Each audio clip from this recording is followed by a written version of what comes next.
মাকে বিষয়টা জানিয়ে বলে, এখন আপনাকে তো আমার চুল সোজা করে দিতেই হবে। তারপর স্কুলে মক টেস্ট হয় এবং অবাক করা ব্যাপার হলো রেজাল্ট শিটে জেসিকা দেখে তার নামটা সবার উপরে। এটা দেখে জেসিকা এবং তার বাকি বন্ধুরা হতবাক হয়ে যায়। আসলে যুগ দিনরাত পড়াশোনা করে টপ 1 এসেছিল এবং সে তার টিচারকে বলে জেসিকার সাথে তার সিট বদল করে নেয় যাতে সে হায়নকে প্রপোজ করতে পারে। কিন্তু তাতেও তো কোনো লাভ হয় না, কারণ হঠাৎ কে যেন বলে হায়ন এবার মক টেস্টে ফেল করেছে। এ কথা শুনে জেসিকা একদম ভেঙে পড়ে, আমার ভাগ্য আমাদের মিল হতে দিচ্ছে না। পরের দিন এক প্রতিবেশী জেসিকাদের বাড়িতে এসে তার মায়ের সাথে গল্প করছিল। তিনি বলে, আমাদের পাশে সেলুনের মালিকের ছেলে যুগ, সে কোরিয়ার নামকরা স্কুলের অন্যতম মেধাবী ছাত্র ছিল এবং তার বাবা একটা ইউনিভার্সিটির একজন নামকরা প্রফেসর ছিলেন। তখন জেসিকার মা জানতে চায়, এত বড় লোক হওয়ার পরেও তারা আমাদের মতো ছোট্ট একটা মহল্লাতে কেন? উত্তরে প্রতিবেশী জানায়, আমি শুনেছি ছেলেটির বাবা অনেক রাগী ছিলেন। তিনি মাঝে মধ্যেই তাদের মা ছেলেদের উপর অত্যাচার করতেন।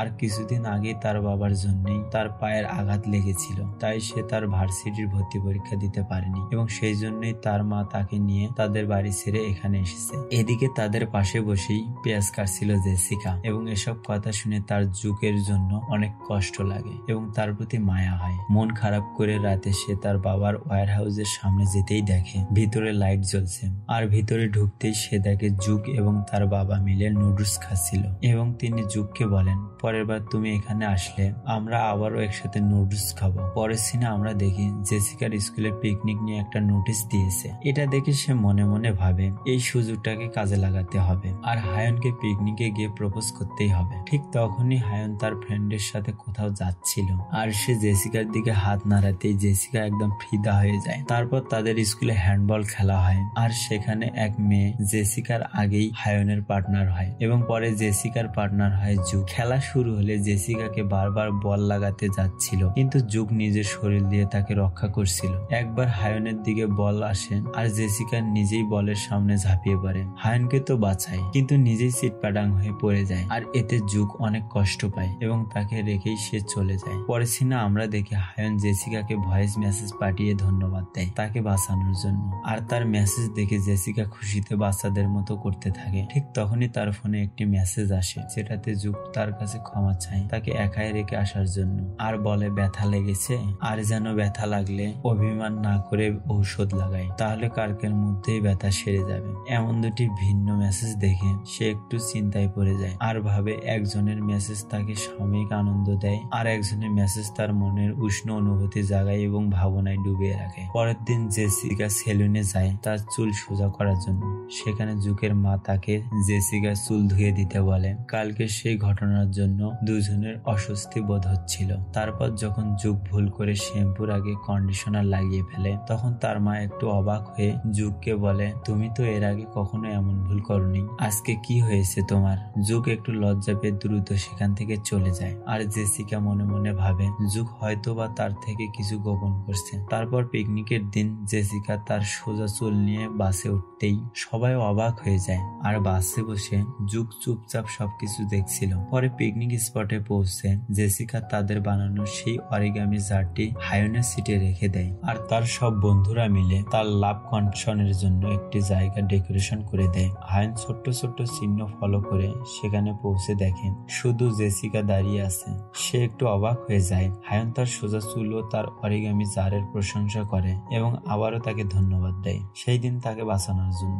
জেসিকা তার সাথে কথা বলতে একটু লজ্জা পাচ্ছিল। ঠিক তখনই জেসিকা দেখে যুগ চুপচাপ সেখান থেকে চলে যাচ্ছিল আর তাকে দেখেই তার মনে সাড়া দেয় সেই সত্যিকারের ভালোবাসা এবং সে বুঝতে পারে তার মন আসলে কি চায়। তাই সে হায়নের দিকে তাকিয়ে আত্মবিশ্বাসের সাথে বলে, আমি তোমাকে খুব পছন্দ করি আর আজ এত কিছুর আয়োজন করছি তোমাকে একটা কথা বলার জন্য। কিন্তু ঠিক যখন বলার চেষ্টা করছিলাম তখন কেন জানি আমার মন বারবার আমাকে অন্য আরেকজনের কথা মনে করিয়ে দিচ্ছিল আর আমি ভাবছিলাম আমাকে হয়তো বদলাতে হবে, আরো সুন্দর হতে হবে তোমার ভালোবাসা পাওয়ার জন্য। কিন্তু যখন আমি তার সাথে থাকি তার কাছে কখনোই নিজেকে বদলানোর প্রয়োজন হয় না। আমি ঠিক যেমন তেমন ভাবেই থাকতে পারি এবং আমি বিশ্বাস করি সে সত্যিকারের বোকাশোকা জেসিকাকেই ভালোবাসে। তার কথা শুনে আমরা বুঝতে পারি সে আসলে যুগের কথা বলছে। তারপর সে ফিরে এলে তার ফ্রেন্ডরা কৌতূহলী জিজ্ঞেস করে, হায়ন তোমার প্রপোজ অ্যাকসেপ্ট করেছে? সে কিছুই বলে না, শুধু শান্তভাবে জুকের দিকে তাকিয়ে থাকে। পরের দিন জেসিকা খেয়াল করে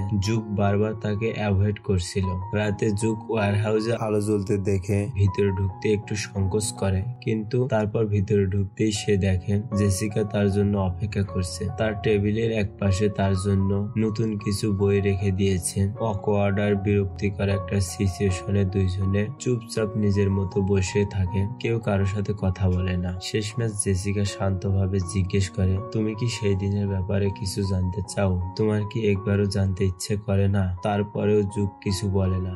জেসিকা বলে, আমি সেদিন হায়নকে প্রপোজ করিনি। জুক কৌতূহলী জিজ্ঞেস করে, কেন? জেসিকা একটু হেসে উত্তর দেয়, কারণ আমার এখন পড়াশোনায় মনোযোগ দেওয়া উচিত, আর যখন ভার্সিটিতে ভর্তি পরীক্ষা দেওয়ার সময় আসবে তখন তুমি আমাকে সব থেকে বড় চকলেট গিফট করবে, যাতে আমি ভালোভাবে পরীক্ষা দিতে পারি। পরের সিনে আমরা দেখি জুক ইনচং এর সাথে কোনো বিষয় নিয়ে কথা বলছিল, আর এটা দেখে জেসিকার অনেক হিংসে হয়। তারপর রাতে জুক জেসিকার জন্য সব থেকে বড় চকলেট বক্স নিয়ে আসে এবং তার মাকে বলে সে পরের বার ভার্সিটি পরীক্ষা দিতে চায়। তার মা এ কথা শুনে অবাক হয়, কারণ সে তার বাবার উপর রাগ করে সিদ্ধান্ত নিয়েছিল সে আর কোনোদিন ভার্সিটি পরীক্ষা দেবে না। তারপর সেই চকলেট নিয়ে সে জেসিকার বাড়িতে গিয়ে তাকে গিফট দেয়। জুক চলে যাওয়ার সময় জেসিকা একটু সাহস করে তাকে থামিয়ে বলে, ইনচং কি তোমার গার্লফ্রেন্ড? জুক কোনো ভাবনা ছাড়াই তাকে না বলে এবং পরীক্ষার জন্য তাকে গুড লাক জানিয়ে চলে যায়। পরীক্ষার দিন জেসিকা অনেক নার্ভাস ছিল।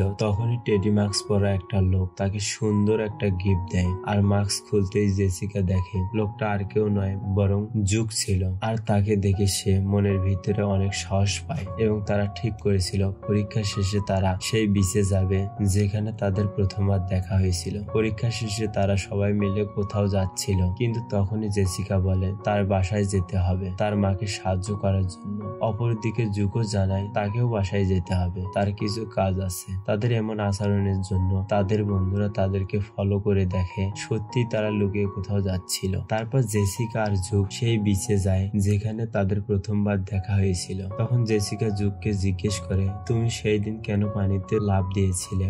উত্তরে জুক বলে, সেই দিন আমি অনেক কষ্টে ছিলাম, তাই আমি পানিতে লাফ দিই। আর তখনই আমি দেখি আমার দিকে কেউ সাঁতার কেটে আসছে শুধুমাত্র আমাকে বাঁচাতে, আর সেই দৃশ্য আমাকে নতুন করে বাঁচার সাহস দিয়েছে। তারপর সে জেসিকার হাতে তার নেম ট্যাগটা দিয়ে বলে, এটা এতদিন ধরে আমি সামলে রেখেছিলাম শুধুমাত্র তাকে মনে রাখার জন্য, যে আমাকে নতুন করে বাঁচতে শিখিয়েছে। তারপর সে জেসিকার হাত ধরে বলে, আর আমার মনে হয় আমি সেই মানুষটাকে ভালোবেসে ফেলেছি, কিন্তু জানি না সেই মানুষটা আমাকে ভালোবাসে কিনা। তার এমন মায়া ভরা অনুরোধে জেসিকাও চুপ করে থাকতে পারে না। সে বলে, তুমি কি জানো, সেই দিন হায়নকে প্রপোজ করার সময় আমার বারবার শুধুমাত্র তোমার কথা মনে পড়ছিল, কেন আমি জানি না, কিন্তু আমার মনে হয় আমিও তোমাকে ভালোবেসে ফেলেছি। তারপর রাতে বাড়ি ফিরে তারা একে অপরের হাত ছাড়তেই চাচ্ছিল না। তখনই জুক সাহস করে জেসিকার ঠোঁটে আলতো করে একটা চুমু খেয়ে চলে যায়। বাড়ি ফিরলে জুককে তার মা বলে, আমি রবিবার শিউলে নতুন একটা হেয়ার ক্রিম আনতে যাব। জুক বলে, আমাকে কি যেতে হবে? তার মা তাকে জানায় যেতে হবে না, শুধুমাত্র দোকানে থাকলেই হবে। পরবর্তী সিনে আমরা দেখি জেসিকা তার ফ্যামিলির সাথে পিকনিকে যাচ্ছিল এবং সে জুককে ফোন করে সেটা জানায়। সে আরো বলে আগামী রবিবার তাদের প্রথম ডেট এবং সে যেন কোনোভাবে সেটা ভুলে না যায়। তারপর সে তার বন্ধুদেরকে বলে তারা যাতে সেই দিন বিচে তার লাভ কনভেনশনের জন্য সুন্দর একটা ডেকোরেশন করে দেয়। তারপর রবিবারের দিন তারা সেই বিচে যায় যেখানে এখনো জেসিকার ফ্রেন্ডরা ডেকোরেশন করতে ব্যস্ত ছিল। এটা দেখে জেসিকা জুককে হাক করে এবং পিছনে ঘুরতে বারণ করে। তখনই জুকের ফোনে একটা মেসেজ আসে আর জুক জেসিকাকে বলে তাকে একটা ফোন করতে যেতে হবে। ঠিক তখনই তার ফোনে আবার একটা মেসেজ আসে, তার মা হাসপাতালে ভর্তি আছে। এই মেসেজ দেখে সে মুহূর্তের মধ্যে থমকে যায় আর জেসিকাকে কিছুই বলে না, তাকে শুধু সরি বলে সেখান থেকে দ্রুত চলে যায়। হাসপাতালে গিয়ে জুক দেখে তার মা বেডে শুয়ে আছে। তার বাবা তাকে সান্ত্বনা দেওয়ার বদলে বলেন, এই মহিলার কারণে আজ তোমার ক্যারিয়ার ধ্বংসের পথে, আর আজ সে নিজের কারণেই সিঁড়ি থেকে পড়ে গেছে এবং সে কখনোই একজন ভালো মায়ের দায়িত্ব পালন করতে পারেনি। এসব কথা শুনে জুকের অনেক রাগ হয়, কারণ সে বুঝতে পারে তার মা সিঁড়ি থেকে পড়েনি, তাকে ধাক্কা দেওয়া হয়েছে। কিন্তু জুক কিছুই বলতে পারে না। তারপর অনেক দিন কেটে যায়, কেউ জুকের সাথে যোগাযোগ করতে থাকতে পারে না। জেসিকা তার বাড়িতে গেলে দেখে তাদের সেলুন বন্ধ এবং দোকানের সামনে ভাড়া দেওয়া হবে সাইনবোর্ড টাঙানো। জেসিকা কি করবে কিছুই বুঝতে পারে না। তখন তার মনে হয় জুকের বাবা সিউল ইন্টারন্যাশনাল ইউনিভার্সিটি হাসপাতালের অধ্যাপক, তাই সে আর দেরি না করে দ্রুত বাসে করে শহরে যায়। তারপর সে হাসপাতালে গিয়ে রিসিপশন থেকে তাদের কেবিনের ঠিকানা নেয় এবং তাদের কেবিনের সামনে যেতেই সে শুনতে পায় জুকের বাবা তার মা ও তাকে বলছে তাদেরকে তার বাবার সাথে আমেরিকায় যেতে হবে। যদি তারা আবার তাদের সেই বাড়িতে ফিরে যায় তাহলে তার বাবা তাদের উপর আবার অত্যাচার করবে। একথা শুনে তাদের মা ছেলের চোখে জল আসে, কিন্তু তাদের কিছুই করার ছিল না। এদিকে দরজার বাহিরে দাঁড়িয়ে থাকা জেসিকা তাদের সব কথা শুনে ফেলে আর মনে ভয় ও কষ্ট নিয়ে সে সেখান থেকে চলে যায়। সেই রাতে জেসিকা তাকে ফোন করে। জুকের কণ্ঠ শোনার পর তার চোখ দিয়ে জল পড়তে শুরু করে এবং সে বলে, আমি তোমাকে সবসময় একজন ভালো বন্ধু হিসেবে দেখেছি, যাতে তুমি আমাদের সম্পর্ক নিয়ে ভুল না বোঝো। তাই আজ আমি তোমাকে ফোন দিয়েছি এবং আজকের পর থেকে তোমার আর দেখা করার কোনো প্রয়োজন নেই। ফোনের ওপাশ থেকে জুক নিথর হয়ে শুধু তার কথা শুনতে থাকে, কিন্তু কিছুই বলে না। আমরা বুঝতে পারি জেসিকা সবকিছু বলছিল যাতে জুক তার কথা চিন্তা না করে তার বাবার কথাই রাজি হয়। সে চায়নি তার জন্য তার বাবার সাথে ঝগড়া হোক। কথা বলা শেষে জেসিকা কষ্টে কাঁদতে কাঁদতে বাড়ি ফিরে আসে। সে মনে মনে ভাবে এইটাই যেন তার সত্যিকারের ভালোবাসার বিদায়। তারপরে সিনে আমরা দেখি জেসিকার গ্রাজুয়েট শেষ হয়েছে, কিন্তু ক্লাসের ইয়ারবুকের ছবিগুলো দেখার সময় তার মন ভার হয়ে আসে, কারণ সেখানে প্রতিটি ছবিতেই সে জুককে দেখতে পায় আর তাদের আনন্দ ঘন মুহূর্ত গুলো তার চোখের সামনে ভাসতে থাকে। তাই সে মন খারাপ করে তার বাবার ওয়্যার হাউসে যায়।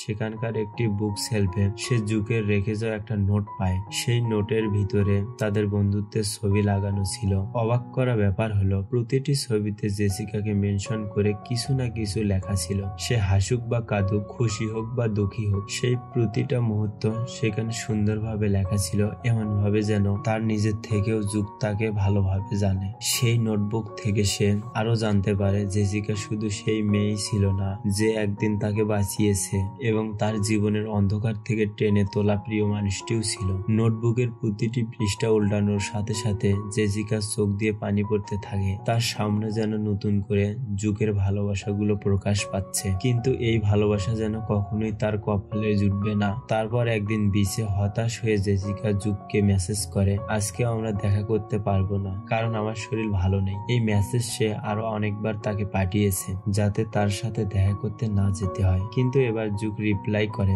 কই আমি তো তোমাকে একদম ঠিকই দেখছি। কিছু বুঝে ওঠার আগেই জুক তার নাম ধরে ডাকলে জেসিকা একটু অবাক হয়ে পিছনে ঘুরে তাকাতেই দেখে জুক তার পিছনে দাঁড়িয়ে আছে। জেসিকা দৌড়ে গিয়ে তাকে জড়িয়ে ধরে, আবেগে কাঁদতে কাঁদতে ক্ষমা চেয়ে বলে, আমি মিথ্যা বলেছি, আমি কখনোই তোমাকে সেদিন ওই কথাগুলো বলতে চাইনি। আমি এক মুহূর্তের জন্য তোমাকে মিস না করে থাকতে পারিনি, আর আমি এক মুহূর্তের জন্য তোমাকে ভালোবাসা ছাড়া থাকতে পারবো না। জুকও আগে থেকে এসব বুঝতে পারছিল, তাই তাকে একটা সুন্দর অরিগামি জার বের করে দিয়ে আবার তাকে প্রপোজ করে এবং জেসিকা মাথা নাড়িয়ে তাকে হ্যাঁ বলে। ঠিক সেই সময়ে তাদের বন্ধুরা দৌড়ে এসে চিৎকার করে উল্লাস করতে থাকে আর পরে সবাই মিলে সেই বিচে মজা করতে থাকে। আর এই দৃশ্য দেখিয়ে এই সুন্দর মুভিটির সমাপ্তি ঘটে। যদি জেসিকা ও জুকের এই ভালোবাসার গল্পটি আপনার হৃদয় ছুঁয়ে যায় তবে লাইক, কমেন্ট আর সাবস্ক্রাইব করে জানান আপনার ভালোবাসা। ধন্যবাদ আপনাকে, সত্যিই আপনি গ্রেট।